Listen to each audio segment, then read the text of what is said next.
జవహర్ నగర్ పరిధిలోని చెరువులను పరిశీలించారు. అంబేద్కర్ నగర్లోని ఇందిరా చెరువు డంపింగ్ యార్డ్ సమీపంలోని నాలా కబ్జాలకు గురైనట్లు గుర్తించారు. మాజీ మేయర్ మేకల కావ్యకు చెందిన ఫామ్ హౌస్ అనుమతులు లేకుండా నిర్మించారని గుర్తించిన హైడ్రా అధికారులు అనుమతులు ఎవరు ఇచ్చారు అనే విషయంపై ఆరా తీశారు. ఫామ్ హౌస్లకు అనుమతులు ఇవ్వడం, చెరువులను కబ్జా చేయడం వంటి అంశాలు తన దృష్టికి వచ్చాయన్నారు రంగనాథ్. అనుమతులు లేకుండా నిర్మించిన బడాబాబులు ఫామ్ హౌస్లతో పాటు అక్రమ నిర్మాణాలను కూల్చివేశామని స్పష్టం చేశారు. పేదలను మినహాయించి బడాబాబులు నిర్మించిన అక్రమ నిర్మాణాలను కూల్చివేయడం ఖాయమన్నారు.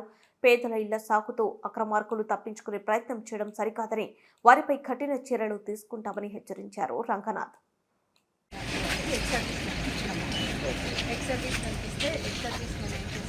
థర్డ్ పార్టీకి ఎన్ఓసీ రాకపోతే వీళ్ళకు నోటరీ ద్వారా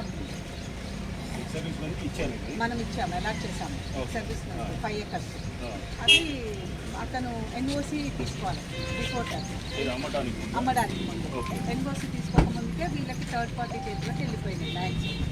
మోర్ ఓవర్ ఏంటంటే ఒకవేళ ఎన్ఓసీ రాకుండా కట్టినా కూడా నాన్ అగ్రికల్చర్ చేసుకోకుండా అగ్రికల్చర్ ల్యాండ్ కట్టకూడదు. అది ఇంకో రెండో point sir. Agriculture land non agriculture conversion లేకుండా ఇన్ని కన్స్ట్రక్షన్ చేసినప్పుడు ఐదర్ రెవెన్యూ కానీ కమిషనర్ కానీ ఆపాలే.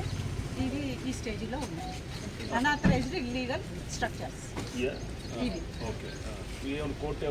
కోర్టు కేసు ఉన్నది సార్, ఒక డిస్పోజ్ అయింది. కమిషనర్ పార్టీ వేసిన దాంట్లో డిస్పోజ్ అయింది. బట్ వాళ్ళకు మాత్రము మధ్యలో వీళ్ళు ఎవరైతే సెల్ ట్రాన్సాక్షన్ ఉందో హౌస్ నెంబర్స్ కూడా అలాట్ అయినట్టుగా ఉంది ఆన్లైన్లో. అన్ఆథరైజ్డ్